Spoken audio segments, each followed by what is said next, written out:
Welcome and welcome back. What an incredible night of fights in Shanghai. I mean, hello. So many flash finishes, so many wars. It was like never back down in there. It was, oh my gosh, just so inspiring, so much fun. I mean, there was a bit of drama in the negative sense too. We'll talk about it. We'll give it a little dynamic review for UFC Shanghai Johnny Walker versus Xiang Mingyang. And man, yeah, that was a crazy one. And respect to those of you who got up at 2 a.m. And respect to all of those who do that routinely, who are living in time zones where that's, the normal start time for them, because I couldn't do it. Had to watch it the next day. So we started the night off with a last minute ad, light heavyweight fight, kind of thrown in there. At the end, Uran Saltibeldayev versus Dr. Nergozai. And this one, we started off with right? We started off with it was quick, quick, quick.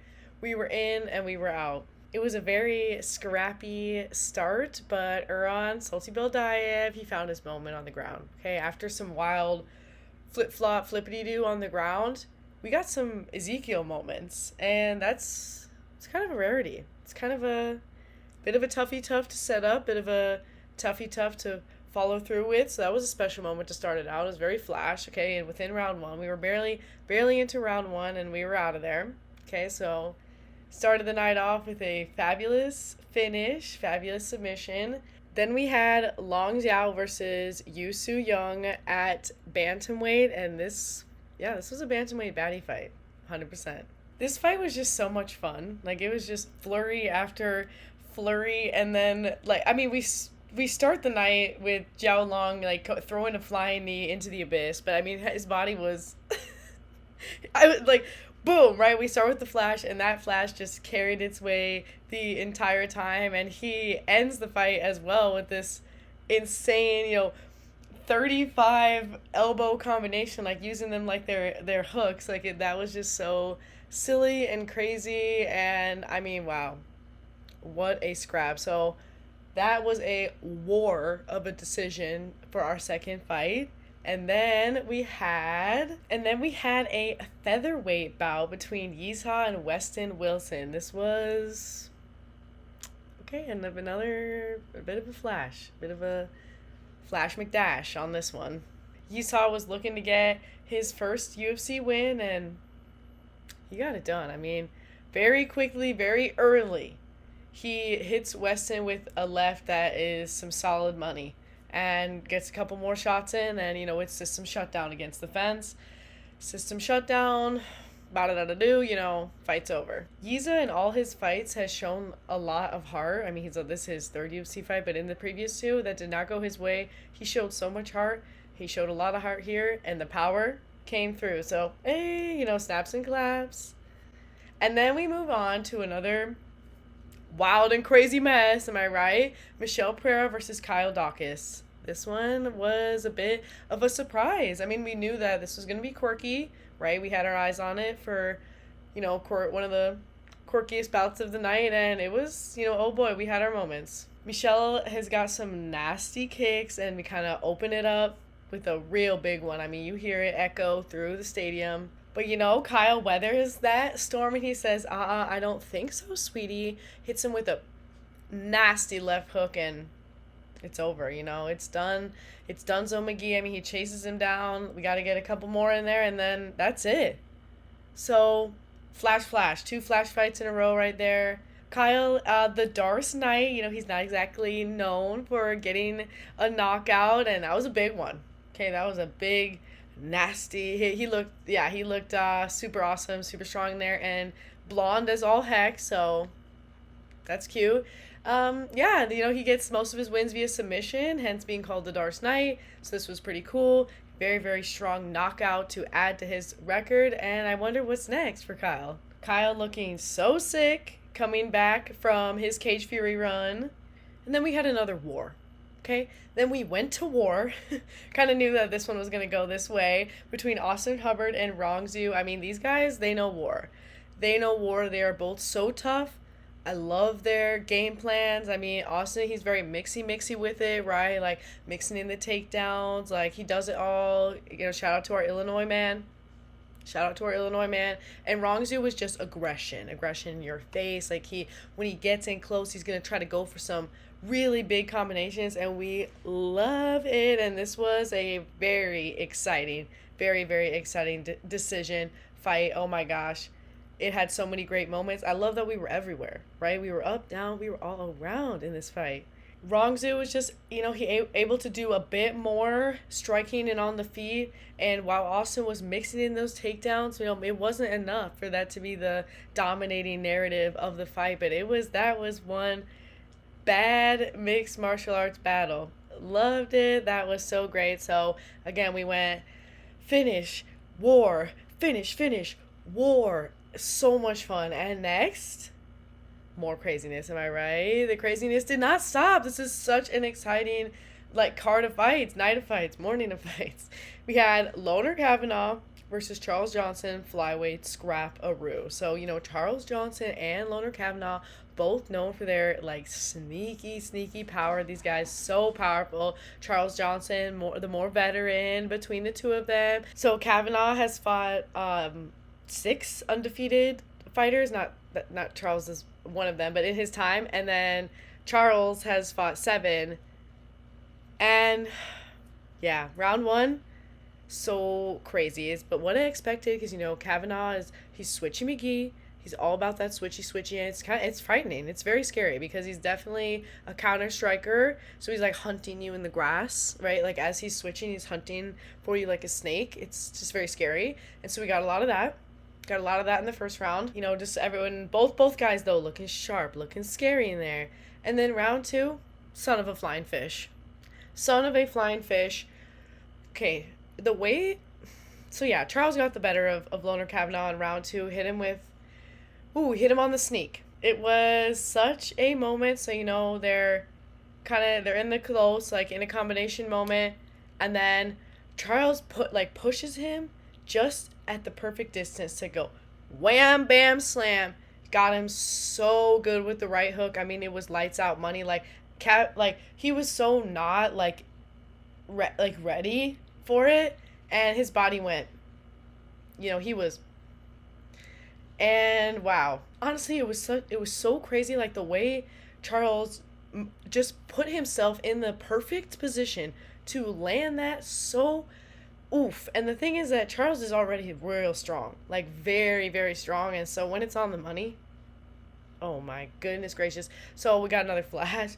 That was so wild. Kind of knew something crazy was going to happen in that fight, right? I think that was probably my most anticipated fight, going into it. And yeah, that was definitely got a crazy outcome on that. Then we had Maheshate versus Gage Young, and this was another never back down type fight, an absolute war all the way, and so many different martial arts moments. It's just, so satisfying to the palates. I was really expecting Gage to come in with a sense of urgency because that's his fighting style. Okay, right up in your face. That's the thing about Gage, is he's in your freaking face. He is so in your face about it, but also because looking to get that first UFC win, right? The circumstances are a little bit dire. And then also expecting an equal pace to push back with from Maheshate, because that's what he's really good at, is he can continue to turn that dial the entire fight. And that is exactly what you saw. It was such, oh my God, loved it.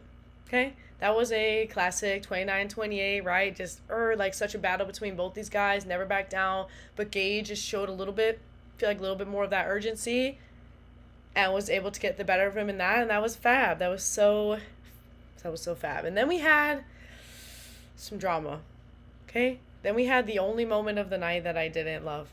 Nueraji versus Kiefer Crosbie. Sad moments. This welterweight battle was our opener to the main card, and we were on the ground quick, right? Round 1, we're on the ground. And, Nueraji is getting pretty good damage in on top. But then, girl, no.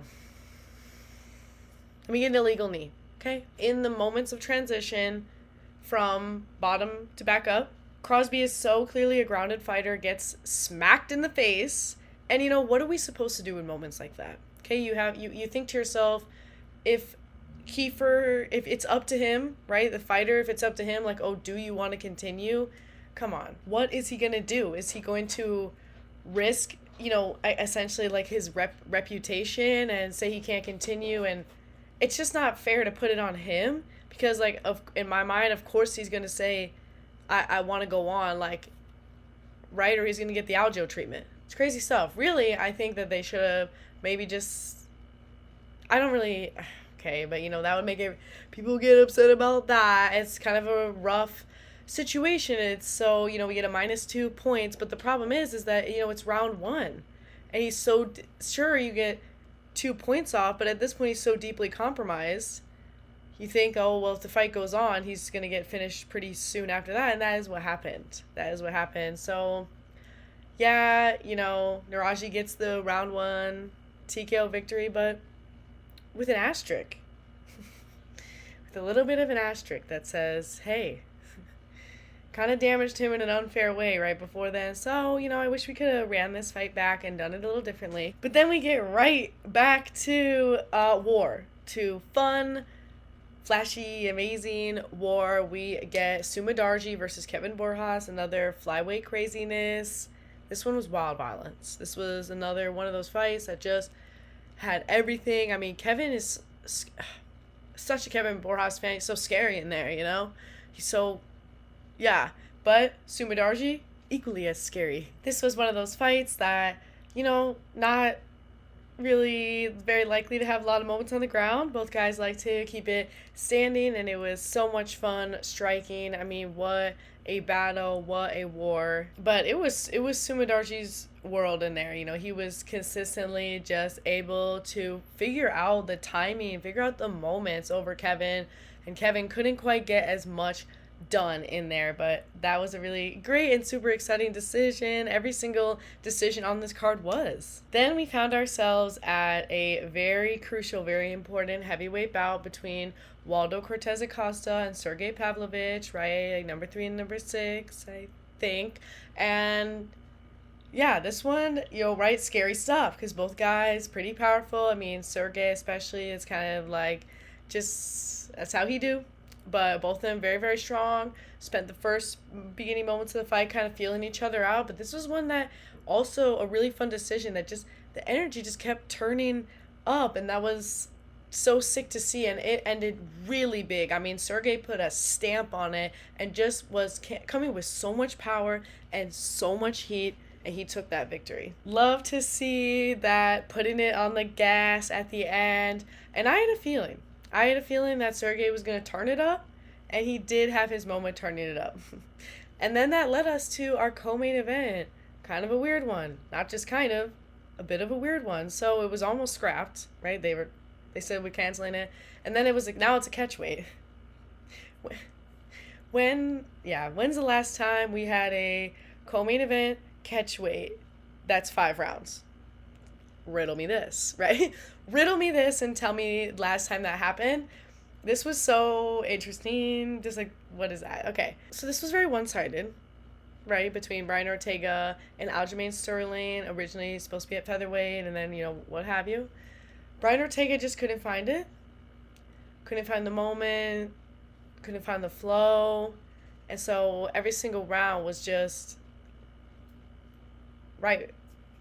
Kind of just like right where he needed to be to get hit and not doing a lot in response. But as planned by Ortega, right? He's not T-City anymore. He's Ortega. That he was going to try to keep it on the feet. And it was. The fight was on, we didn't get our first ground moment until the 4th round.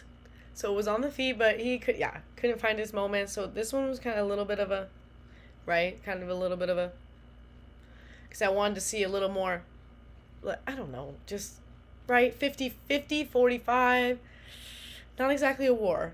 So I lied.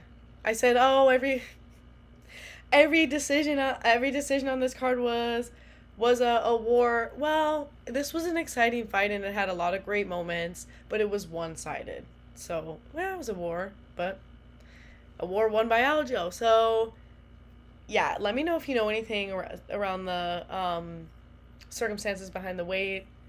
I didn't catch that. And then we made it to our crazy main event. Oh my gosh. Zhang Mingyang versus Johnny Walker. What a... This we knew, okay? We knew this was going to be just craziness, very likely to end in a finish. Spoiler, it did, okay? So round one, Zhang with the immediate takedown. He's like, hello, let's get on the ground. Let's just get crazy with it. Let's get crazy with it. And it was a weird wackadoodle first round, and then it was revenge, as it often is. And one hard calf kick landed by Vicious Walker, big boy Walker, tallest light heavyweighter, one of them. He's 6'6", he's huge, he's massive. Okay, Big Walker lands a ripping calf kick, and the body language of Zhang Mingyang completely changes. I mean, he shells up. He says, no, please. No, please. Reasonably so, okay, right? That leg was busted. And so then Johnny's chasing him. Bang, bang, bang, on the ground. And that's how we finish it out, right? Gotta call it quits there. Johnny is back in the win column. Hasn't won since 2023. I mean, we've had some, it hasn't been super active. So this is great in that way. I mean, it was more dire, I guess, for Mr. Walker in this sense. It was pretty cool to see him get a crazy flash finish, do the worm as he does. Loves doing the worm. And that was just such a crazy way to cap it off. It makes sense. A lot of crazy moments. One weird decision, one weird, should have been a DQ, but everything else in between, yeah, so much glitter, so much flair. Johnny Walker gets the knockout. So, hey, there's a couple fights that I definitely want to watch back just for the heck of it. This was a really incredible moment, and let's give a shout out to the crowd. Am I right?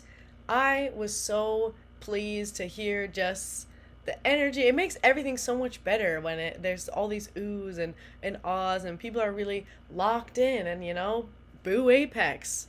It's amazing. It's amazing to see these fights happen in so many different cities. So that was so cool, and the crowd rocks in Shanghai. Oh my gosh. So for those of you who were there, sure it was a fabulous, fabulous time. Here is our song of the night. Had to do something underdog related, right? We had some crazy moments. Shout out Kyle. And shout out to everybody else that had a fabulous moment for UFC Shanghai. I think that is all that I have. Peace out.